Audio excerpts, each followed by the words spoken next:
Welcome to ReadAlignDoAlignCooking.com. My name is Mike Pierce. Welcome to my new mediocre kitchen in my new house. Today we're going to make old-fashioned meatloaf, aka basic meatloaf, using a recipe from Paula Deen. It looks pretty simple, only has a few steps but a bunch of ingredients. And the first step is to preheat the oven to 375. Okay. Next we probably need some ground beef, so let's open it up and get some. Calls for 1 pound of ground beef.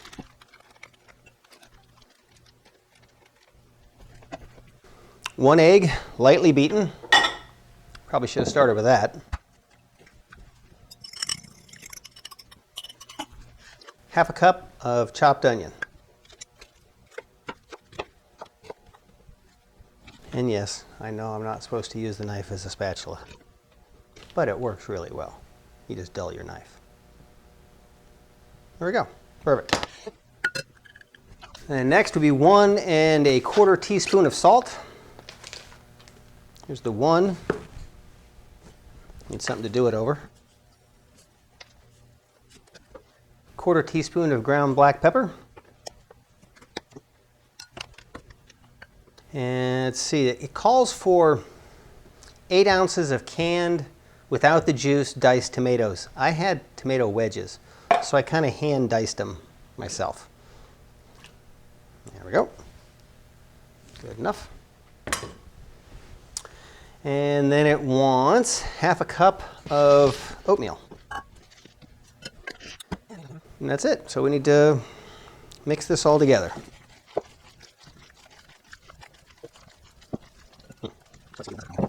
My tomatoes might have a little juicier than we want. We shall see. You're supposed to form this into a loaf. Problem is, mine's a little too sloppy to do that with. Might be messing this up. Not too bad.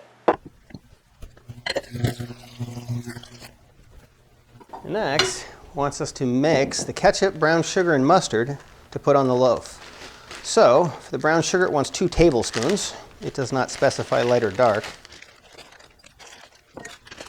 1 tablespoon of mustard. I'm using spicy brown. And finally, 1/3 cup of ketchup.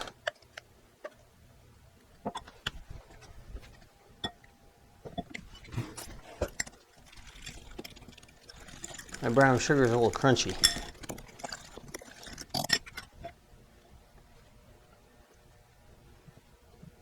Okay, we're in the neighborhood. The recipe called for 1/2 cup of chopped bell pepper, but I don't have any. So we would have had a little more volume if I had had that. So at this point, we're just waiting for the oven to preheat. We're currently at 240. And then I'll throw it in, and we'll bake it for about an hour, and we'll take it out and see how it looks and tastes. We'll be right back. Welcome back. Our oven just beeped, showing that it's preheated to 375. The instructions say to bake for an hour. So let's put our kind of undersized meatloaf in the oven. Okay, so our timer's set for an hour, and I'll check it a little before that, and we'll show you when it comes out. We'll be right back. Welcome back. It's been almost an hour. At about 30 minutes, I pulled it out and drained off a little bit of grease because my pan isn't one of the new ones that has the little screen at the bottom. Those are pretty cool. So, 12 seconds left. There we go. Let's take this thing out and see what's what. Oh, so here it is. Here it is. We'll set it down and let's take a piece.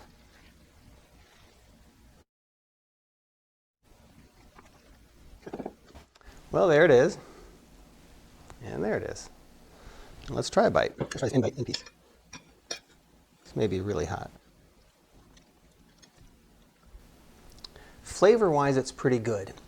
It's a little mushy, and it's probably not Paula Deen's fault. It's probably my fault for using the tomato wedges that I hand diced, and I don't think I drained enough liquid off.